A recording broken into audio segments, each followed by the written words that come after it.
Mishiyata Dishma, le 18 Adar 5774, Daf, donc Maseret Brachot, Daf Lamed, Zayin Amoud Bet, en bas, 2, 4, 6, 8, 10 lignes avant la fin du Hamoud. Drokanin, au sujet de Drokanin, Chayavim Bechala, on doit prélever la Chala. Les Chayata Rabbi, le nom de Rabbi Yochanan, Drokanin, donc quand Rabbi est venu d'Eretz Israël, il a dit au nom de Rabbi Yochanan, Drokanin, Piturim Minachala, ils sont pas tous de Chala. C'est quoi le Drokanin? Maï Drokanin. Amarabaye Kuba de Hara.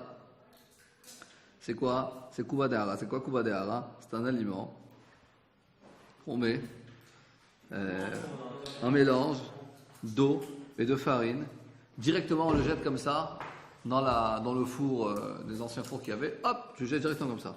De l'eau et de la farine. Ça, c'est Kuba de Hara. C'est ce que Rachid nous dit. Pas dans un trou? Ouais, c'est un trou. Mais qui en dit Kira, c'est. Leur four, c'était un trou en fait, c'est ça. C'est un four en forme de bol directement. Comment? C'est pas genre un four en forme de bol directement fait. Il a fait exactement un four en forme de bol. D'accord. C'est nous dire Rachid Osema comme Halal Bekira, il fait comme un trou, donc comme un bol, tu dirais, dans la Kira, dans le four, et directement, c'est normalement quand tu fais du pain, tu mets de l'eau, de la farine, ça pétrit, ça monte, il y a tout un. Et après tu mets dans le four. Là, hop, il le jette directement dans le four, on va savoir qu'est-ce qui sort. Alors c'est pour ça qu'il y a une marque si c'est Khalab de Khala ou pas tour de Khala, de prélever la Khala. Est-ce que c'est véritablement considéré comme du pain ou pas? C'est pas la question.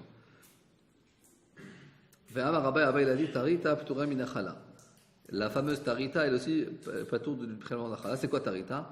Il y en a qui disent que c'est un gabil mirtar. C'est quoi? C'est qu'on donne effectivement de la farine et de l'eau dans un ustensile. Bochashin bakaf, dit Rashi, et on Bochashin bakaf, on met arbevim. Comment on dit? On remue, merci. Veshofrim à la kira, et on le jette sur le four quand le four est en train de se réchauffer. Donc là aussi, il n'a pas vraiment pris le temps de pétrir, etc. Alors, il y en a qui disent que c'est Nahama de Indeka. C'est quoi la tarita? C'est Nahama de Indeka. Nahama, c'est du pain. De Indeka, c'est une huile qui s'appelle Indeka. Alors, c'est quoi le dit Rashi? C'est que chez Ofil Beshifoud. C'est que tu prends. Vous savez c'est quoi les Shifoudim? Les brochettes. Alors, je vois que ça vous connaissez. Vous allez à la haie, Chipoud, machin et tout. Vous n'avez pas raté ça. Avec chez Ofil Beshifoud. Donc ça en fait c'est de la pâte qu'on l'a fait cuire sur une brochette, et on loin d'huile, ou bien ou bien de l'eau d'œuf, du jaune d'œuf, et veshemen et de l'huile. Alors voilà. Et il y en a qui disent encore un autre pérou, c'est quoi ce tarita? Lechem et asou les koutar. On ne le cuit pas dans un four, mais au soleil. Ah, il a laissé comme ça en fait. Il a mis sur une grille. Voilà. Il a l'exposition du soleil. À la hèche, non pas à la hèche, à la chemèche.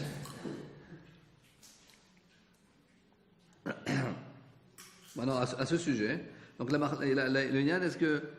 Donc, Abaye nous dit, bon, il y a trois pérouchés, c'est quoi cette harita, ce qu'on vient de voir, c'est pas Tomina Chala. Maintenant, Tane Rabichia, donc Rabichia nous a enseigné. Un pain, effectivement, qui est assoui les koutars, comme on a dit maintenant, c'est-à-dire qu'il est cuit au soleil, il est patur minachala. Comment ça se fait?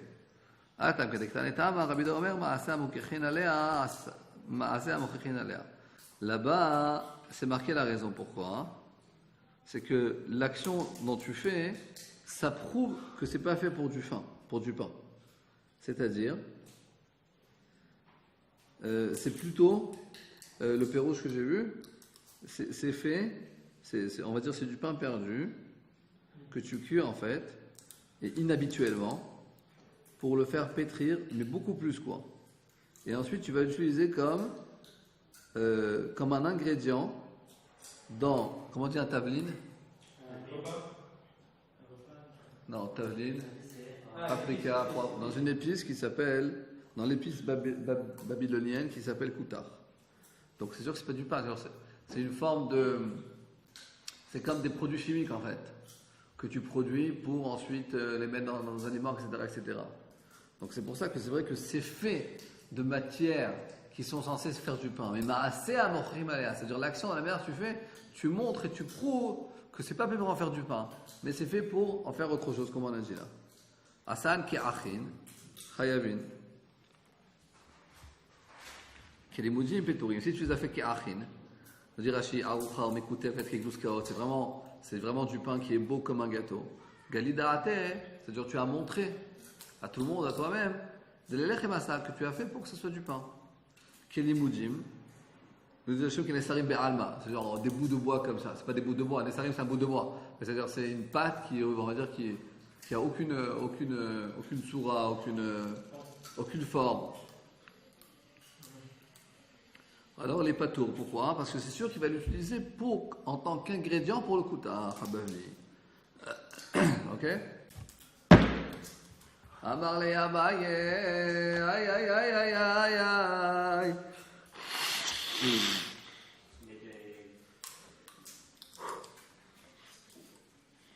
Amar le Abaye le Rav Yosef, aïe Kouva de Hara. À ce sujet de Kouva de Hara, on avait vu tout à l'heure, c'est qu'il faisait dans le four une sorte de trou comme un bol et il jetait dedans de l'eau et de la farine. Ahon, qu'est-ce qu'on faisait quoi comme bracha? Amar il a répondu, Misavartna Amaou. Est-ce que tu penses que c'est du pain? Pas du tout. Gouvla be'al maou. C'est quoi? C'est un guidoul batzek, c'est-à-dire que c'est de la pâte. Comment on dit batzek? Ouais, c'est de la pâte be'alma. C'est-à-dire c'est une tranche de pâte, mais c'est pas du pain. Liquide. Et qu'est-ce qu'on fait sur ça? On fait Boremine Meselot. Marzoutra, il nous dit. Quoi, on fait brûler les uns? Comme ça, il nous dit, ouais. C'est pas du pain. Alors, c'est fait des céréales. Et comme c'est pas considéré comme du pain, donc c'est Boremine Meselot. Pourtant, c'est exactement la composition du Hametz, de Pessah. C'est justement ça qu'il faut voir. Ouais, mais il te dit que c'est une. C'est quoi le truc? Goula Be'alma. C'est stam de la pâte. C'est stam de la pâte, exactement. Goula Be'alma, c'est stam de la pâte. C'est pas une pâte qui a été faite pour du pain, quoi. Ça ressemble pas à du pain. C'est pas été fait comme pain. Mais pendant 10 minutes, la farine et l'eau, ils vont fermenter. Ben non, parce qu'on a dit qu'on le met directement dans le four. Justement, dans un endroit Ah, normalement. ça fermente encore plus vite. Dès que ça rentre dans le four, ça commence à cuire. Ça, il sera pas le départ, tu vois pas. Non, on parle pas de Pessah. On parle si c'est à Motzi, c'est Mezolot. Oui, 18 minutes. Quand tu vas passer dans le four, ça fermente aussi, c'est un endroit chaud. Là. C'est pas ce que tu dis. Non, il y a un semaine, non? Et quand tu mets un endroit chaud, ça fermente encore. Ben non, parce que la matzah, effectivement. Ben non. Ben c'est pour ça que la matzah, tu la mets très rapidement dans le four, parce que c'est comme ça qu'elle prend pas du volume. Ça dépend. Si tu le mets dans le four. Donc là encore plus, Ça brûle. tu le mets directement dans le four, elle n'a pas eu du temps de faire ça, donc c'est pas. Elle a Torita Deneama, elle n'a pas une Torah de pain, elle n'est pas considérée comme du pain, donc tu fais Mezolot. Ah, mais sur la matin, on fait voter. Ben, tout d'abord, la matzah, elle a quand même fermenté un tout peu plus de temps, quoi. Et c'est vrai que d'après beaucoup de poskim, toute l'année, tu fais Mezolot. D'après le Rav Yosef, quelqu'un qui mange la matzah au long de l'année, mais pas fixe. C'est une marloquette Mechaber et Rema. Rema, tu fais Nachon. Ashkenaz, tu fais toute l'année, c'est vraiment considéré comme du pain. D'après le Mechaber, c'est pas considéré comme du pain. Donc toute l'année, tu fais Mezolot, à part Pessah. Parce que Pessah, c'est ton pain. C'est Farad Ashkenaz. Maintenant, à part si quelqu'un, lui, toute l'année, il mange du pain, toute l'année, son pain, c'est la matzah, dans ce cas-là, il est couvert à Séouda sur ça, donc il va faire un motzi. On dit que le Rav Yosef, lui, toute l'année, il avait des problèmes au ventre, donc il mangeait de la matzah toute l'année. Donc lui, il faisait un motzi sur ça. Mais normalement, quelqu'un comme toi et moi, enfin, comme Moshe Ashkenaz, à Benaroche, c'est un vrai séfarade, de Montréal, s'il mange maintenant de la matzah et qu'il n'est pas couvert à Séouda dessus, ben, il va faire les autres. Marzoutra, Kava, c'est Rodate, il avait. Marzot, lui, il a fixé une Seouda sur ça, et donc effectivement, il faisait à motzi et Shalosh Brachot et Birkat Hamazon. Quand tu manges énormément, tu te prends un gâteau entier ou tu prends 230 grammes de rogalard, par exemple. Vous avez bien les rogalards. Chez moi à la maison, le mercredi soir, il y en a un qui vient, il sait qu'il va finir tout le paquet de rogalards. Il y a des tueurs comme ça. Comme une pizza, par exemple. Quel peut être mézanote, si c'est ta Seouda, que tu as mangé 230 grammes. Donc tu fais motzi. Amar Bar Ravashi. V'adam tseba midechovato et Pessah. Effectivement, si elle n'a pas fermenté, donc en tant que Seouda, quelqu'un il peut être introduit à Pessah. Maïtama, oni karime. Ce kouva de hara, c'est tellement nul comme pain, il est considéré comme lechem oni, comme du pain de pain.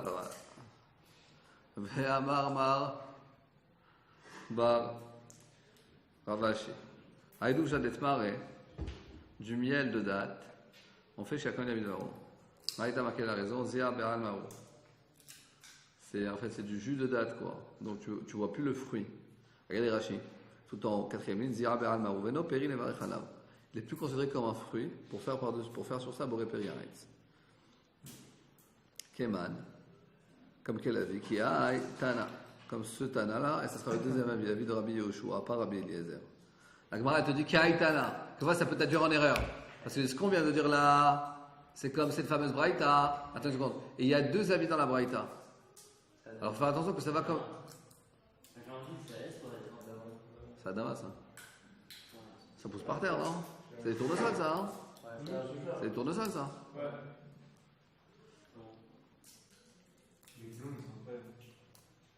Si c'est là, c'est tout. Comment ça récupère? Ok. Donc, je vous dis la Gemara. Même si j'ai fait la J'étais en train de vous dire que la Gemara dit qu'il y a Etana. Ce que tu viens de dire, il est comme cette fameuse Braïta. Il faut faire attention parce qu'il y a deux avis dans la Braïta. Il y a des avis qui sont contradictoires. Alors, il faut savoir sur lequel il se base. Et là, ça sera sur Rabbi Yehoshua, pas sur le premier, sur le deuxième. Etan de vache de marim et tapuchim, donc du miel de date, et tapuchim, et du vin de pomme, et chomet soufan safoniot, et de la vinaigre de safoniot. Sofer anavim, nous dit, c'est quoi sofaniot? C'est sofer anavim. C'est des raisins, shen mit bashlim orlamit. C'est-à-dire, apparemment, dans une grappe de raisin, peut-être, tu as des raisins tout en bas, nous dit Rashi, qu'ils ne vont jamais mûrir. Et qu'est-ce qu'on fait de ces raisins? On en fait chomet, du vinaigre. Donc du vinaigre de ces raisins-là, ou charme et perot, et des autres jus de fruits, qui sont terouma, et qu'il y en a un juif qui n'était pas Cohen, qui les a mangés, etc. C'est très grave. Disons qu'il n'a pas fait exprès. Alors, il est mechayev keren vechomesh. Il doit payer le capital et un cinquième de plus. Regardez Rachid, les shotem mimeno beshogeg. Pour celui qui en boit par inadvertance. Les Rabbi Yehoshua poter. Mais Rabbi Yehoshua, qu'est-ce qu'il dit? Il est pas tout. Regardez Rachid pourquoi. En hébreu, zéa, c'est la transpiration. C'est la transpiration du fruit. Ne le prenez pas méchamment parce que la transpiration, c'est quelque chose qui sent pas bon. Là, c'est la transpiration du fruit, c'est le jus de fruit en fait. Donc le nom de la terouma n'est plus hal dessus, il n'est plus je sais pas comment on dit ça en français, n'est plus dessus quoi. Ah, il est un peu hal, non? Non, et non halala, c'est-à-dire qu'il n'a plus le nom de la terouma. Il n'a plus la définition de la terouma. Le seul fruit qui est vraiment fait pour son liquide, c'est les raisins et les olives. Ok, donc ça c'est comme Mar Bar Ravashi qui dit que, puisque c'est vrai que c'est la terouma, mais il n'est pas tôt de payer. Pourquoi? Parce que le fruit de la terouma, si tu l'as mangé, alors si tu l'as endommagé, parce que ça doit être au Kohen, donc tu dois payer au Kohen le capital et l'un cinquième. Mais si c'est plus considéré comme du fruit, alors tu es pas tôt. Donc tu vois que d'après Rabbi Yehoshua, les jus de fruits ne sont plus considérés comme du fruit. Donc c'est pour ça qu'on fait chez Akol. Voilà. Amar Léon et Rabanan et Rava. Trima Mahu. Au sujet de Trima. Regardez Rashi. Trima Mao. Ma mevarchim alav. Qu'est-ce qu'on fait comme bracha sur la trima? Hashem trima, c'est quoi trima? On dit Rashi, kol davar akatush ktsat. Maintenant, merousak. Toute chose qui est coupée très finement, mais il n'est pas merousak, il n'est pas écrasé complètement. Donc si c'est écrasé complètement, ça n'a plus la définition de la chose que tu avais tout à l'heure. Mais si c'est coupé tout petit, c'est pas complètement écrasé, qu'est-ce qu'on dit? C'est quoi veut dire? Je dis la Gemara, Ravadarate. Il n'avait pas compris la question. Lo hava derate de Rava maïka amarli. Rava n'a pas compris. C'était quoi la question? C'était quoi trima? Yativ Ravina kame de Rava. Donc Ravina a été installé devant Rava. Il lui a dit des choum shemeka amart ou des courte meka amart. De quoi il s'agissait? Des choum shemim. Comment on dit choum shemim? Des sésames. Graines de sésame qui sont du sésame qui est complètement écrasé, ou bien du courcoum qui est écrasé, ou bien un pourtséné. C'est des graines de raisin qui ont été écrasées. Adeachi beachi. Bon, le temps passe. Aski Rava ledaate. Rava, il s'est souvenu de quoi on parlait. Amarle lui a dit Hashilta. C'est quoi Hashilta?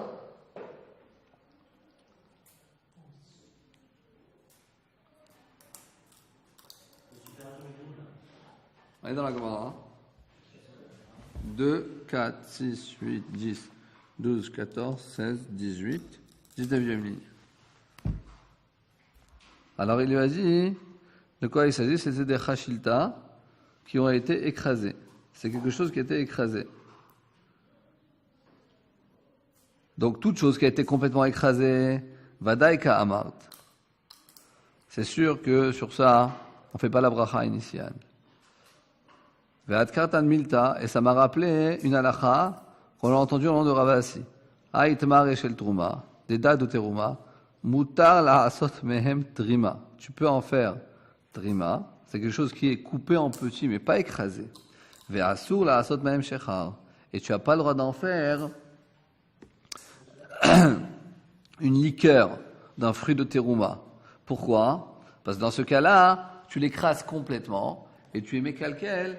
Et donc, tu lui perds son nom de terouma. Ok?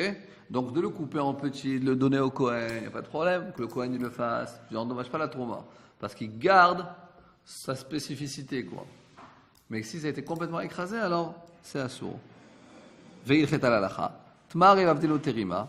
Ils ont pris des dates. Ah, très bien. Jonathan, merci. Non. Normal. Merci beaucoup. J'attendais qu'il y ait quelqu'un qui s'endorme, quelqu'un qui sorte, quelqu'un qui fasse du bruit, vous êtes tellement sérieux que je trouvais personne. Et sauf il est sorti se prendre de l'eau, j'ai pu en profiter. Et donc, la halakha, elle est tamaré, vavdinu trima. On a pris des dates et on a fait du trima. Donc, on les a écrasés en petits. Pas écrasés, c'est-à-dire coupés en tout petits, on fait boré priaet. Maïta ama. C'est quoi la raison? Mais miltaïou, kaime kedemeikara. Mais miltaïou, c'est-à-dire dans son nom, il reste comme au début. Ok, shtita, on avance. Shtita, au sujet de la shtita. Nous dit Rashi, c'est un aliment qui est fait de farine qui ont été séchées au four, quand les épis, elles sont encore humides. Tu fais sur ça, Shakol Yabizmaro. Je lui dis, tu fais Borémine Mezonot. Après, ça te dit l'obligation, sont pas marloquet. Ça dépend si c'est quelque chose d'épais, c'est Mezonot. C'est quelque chose de fin, c'est Shakol. Pourquoi? Quelle différence? Ava, l'achila avdila. Quand c'est que tu as fait cette chita épaise, c'est fait pour manger. Raka, quand c'est fin, les refoua ka'avid, c'est fait pour une sorte de médicament. Mais tu Rabbi Yosef, coucha de Rabbi Yosef, que l'essentiel de la shtita, que tu as dit que c'est chez Akol, c'est fait pour quoi? C'est fait pour une sorte de médicament. Pourquoi c'est quoi la coucha? Il y a une braïta qui nous dit dans Masechet Shabbat, Veshamin shebocha shemin tashtut, il y a qu'il n'y a pas de machoket à ce sujet, qu'on a le droit de remuer le shtut, ce médicament-là, Veshabbat, Veshotim zeitom mitzri. Enfin, cet aliment qui s'appelle shtut, Shtita, qu'on a dit que c'était un aliment, un mets qui était fait de farine, qui a été séché au four pendant que les épis étaient encore humides. Et il y avait la règle que tu peux le remuer à Shabbat, et aussi on peut boire Shabbat Zaytom Amitzri. Visal kadatach lirfua kamichaven. Et si tu m'as dit quoi là? Tu me dis Shita séché à col. Pourquoi? Parce que c'est fait pour une guérison. Il y a un problème. Refoua be Shabbat mishare. Est-ce que Shabbat, on a le droit de manger ou de boire des médicaments? Regardez Rashi. Pas de Rashi.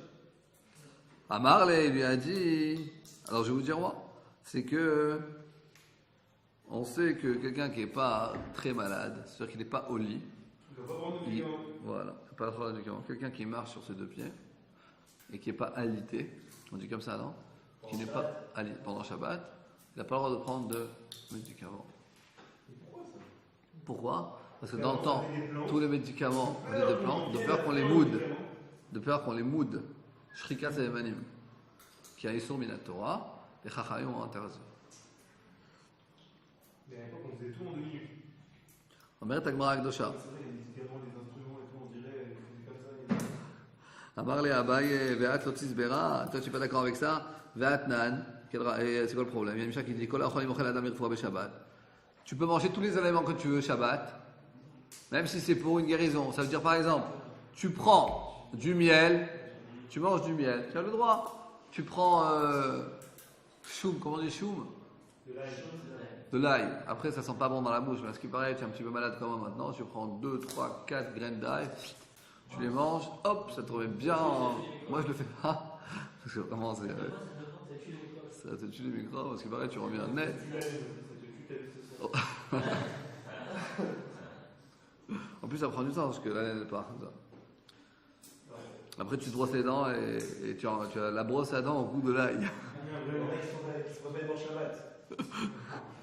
Et donc, tu vois que tout aliment, tu as le droit de manger Shabbat, même si c'est pour une guérison. Vechol hamashkim, et toute boisson, tu peux boire à Shabbat. Et la maïtach le meimar, c'est quoi le problème? Gav alachila kamichaven. Parce que là, pourquoi il y a marqué à Shabbat que tu as le droit de manger des aliments, même si c'est pour la réfoua? Parce que toi, ton attention, elle est pour manger. À Hanam, il a aussi, tu peux dire, Gav alachila kamichaven, au sujet de Shtut. Eh bien, ou Zéton Amitzri, tu as le droit de le boire, de le manger Shabbat. Pourquoi? Parce que ta kavana, elle est pour manger, pas pour te guérir. Lishna Acharina, une autre version de la Gemara. La Maït Achamer, qu'est-ce que tu vas dire? Gav alachila kamichaven. L'homme, il a l'intention de manger. Et la guérison, elle vient d'elle-même. Achana, par exemple, chez nous aussi, il mange pour l'aliment, et la guérison, elle vient d'elle-même. Ou tzrich, après, tu as besoin de dire les deux choses. Il y en a qui autre dit, mais si on aurait seulement la halakha qui nous dit qu'il faut faire la bracha sur le shtita, tu aurais pu penser que lui, là, la kavana de manger, et la refoua, elle vient Mimeila, elle vient au quart du tour. Aval Achav, dans le cas, non. Qui va de l'Echatri la refoua kamichaven, puisque lui, il mange tout ce qui a les aliments que Shabbat, on a qu'il doit manger, parce que lui, il ne le fait pas pour manger. Il le fait pour se guérir. L'olivrir, tu ne fais pas la bracha dessus du tout. Kamash malade. C'est pour ça que l'Agmara nous a donné les deux enseignements. Qui va être l'aminé, puisqu'il en tire un profit, il doit faire la beracha. Donc si on résume, c'est-à-dire que même si, tant que toi tu le fais pour manger, même si tu as une certaine pensée pour la refoua, puisque c'est considéré comme un aliment, ben, tu dois faire la bracha, c'est un aliment, donc c'est chez Akol, et tu peux le prendre Shabbat. Si les manées de ce qu'il mange, il ne devrait pas le voir dessus. D'accord. Et dans ce cas-là, peut-être que tu n'auras pas le droit de le prendre Shabbat. C'est que si tout le but il est que pour le. Mais à la fin, il va tomber. Alors, je me force à manger. Est-ce que je dois me battre dessus ou pas? On va dire oui parce que ça va combler, je sais pas. Combler ma faim. Mais je n'ai pas faim. Ouais, comme ça, je crois qu'il y a deux dimensions. Il y a en profiter. Si tu profites et tu n'as pas faim, par exemple, tu étais à un mariage et t'as mangé, tu sais comment c'est le buffet, ensuite les salades, le khoumoud, le premier repas, le deuxième, et ensuite tu es plein craqué, et d'un coup tu sortes les gâteaux de Frank Delight. Vous connaissez Frank Delight? Ouais. C'est la meilleure, à ce qui paraît, hein, on va faire un peu de pub. Ah, c'est la meilleure? Je sais pas. J'ai l'impression que c'est Très la très méchants. Ouais. Donc Frank Delight, après on t'amène un truc de Frank Delight, parvé mais avec un goût de khalavi à la fin du mariage. Mais si tu as mangé le steak, deux steaks, et tu as bu de la bière, ce que tu veux, on t'amène, mais tu n'as pas faim du tout. Tu vas faire la bracha, mais tu vas faire la bracha. C'est la bracha, parce que tu vas en tirer un profit.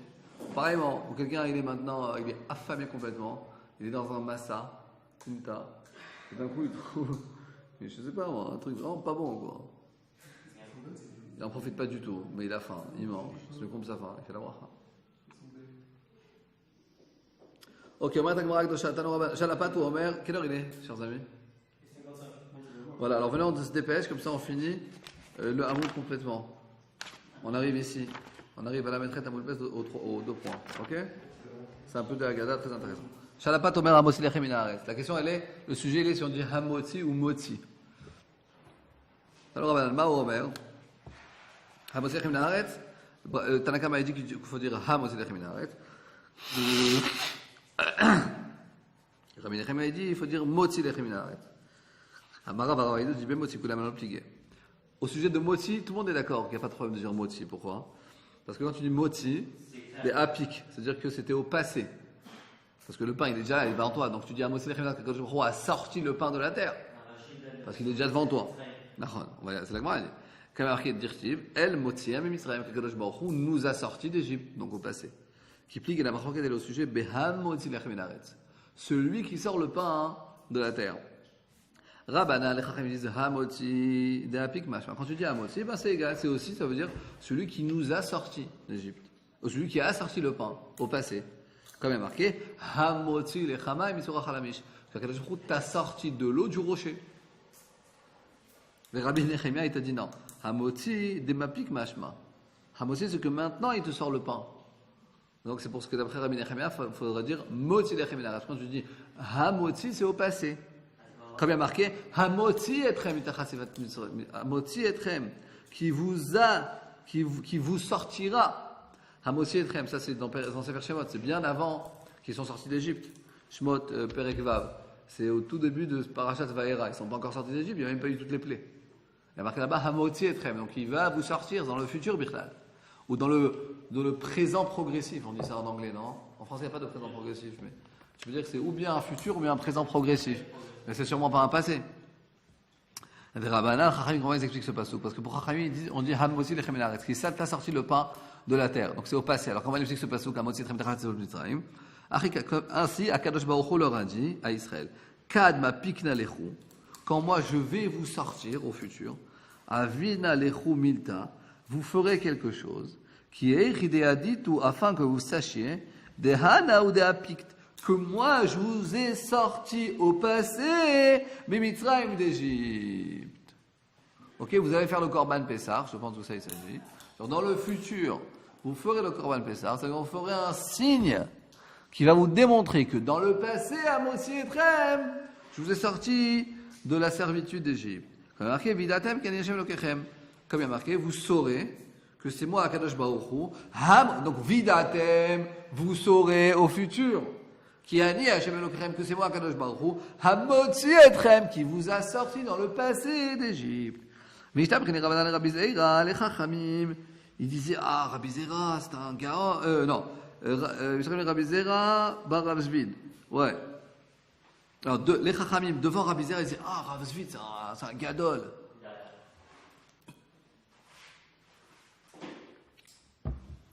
Qui était le frère de Rabbi Shimon Bar Rav. Zvid, Adam Gadol, ou Baki Bebrachot, il dit, c'est Baki dans toutes les brachot et tout. Ou d'Amar Alem, Shaoul Etrem, alors il dit, quand il va venir devant, ou Aviou lui a dit, amenez-le devant. Il dit, Mechada un jour, il a les gabés, donc Rav Zvid est venu devant eux. Après que le Rifta, ils ont sorti du pain. Ve'amar, il a dit, Motzi Lechem Min Haaretz, il a dit, Baruch Atah Hashem Elokeinu Mecholam, Motzi Lechem Min Haaretz. Rabbi Zera a dit, ou Shomrei Balav Adam Gadol, lui, Rav Zvid, c'est un grand homme, mais un truc aussi simple, il sait pas. Ou Baki et Brachot, vous dites que lui, il quitte toutes les brachot. Bishlama, Yamar Hamotzi, il aurait dit Hamotzi Lechem Min Haaretz. Il aurait dit et le ta'am, c'est-à-dire le pérouge du pasuk, comme on a dit qu'on peut expliquer Hamotzi et Sakadosh Baruch Hu va dire que dans le futur, on fera un siman qui démontrera que dans le passé, Akadosh Baruch Hu nous a sortis d'Égypte. Donc Ashminan Ta'ama, il aurait dit Hamotzi et ça nous aurait, tout d'abord ça aurait fait un chidouche comme on va expliquer le pasuk. Et en plus, en plus, il nous aurait enseigné que la Chal est comme Chachamim qui veut dire Hamotzi et Lechem. Et là, Damar Motzi, quand il dit Motzi Lechem Minaret, c'est pas quelque chose que tu viens nous enseigner. Tout le monde sait très bien que Motzi, c'est au passé, donc il n'enseigne rien du tout. Alors, il te dit, lui, qu'est-ce qu'il a fait Rav? C'est pour se sortir de la marloquette. Parce que dès que tu dis Motzi, parce que tout le monde est d'accord que Motzi, c'est au passé. Toute la question, c'est le sujet de Hamotzi. Donc quand tu dis Motzi, tu sors de la marloquette. Mais la vérité, c'est que la halakha, elle est Hamotzi Lechem Minaret. La halakha, on doit dire Hamotzi Lechem Minaret, c'est Kaiman, Kirabanan, que la halakha est comme Chachamim. Les Amré des Afik Mashma, qui ont dit que Hamotzi, la signification de Hamotzi, c'est qui nous a sortis au passé. Moi, j'aimerais bien que pour le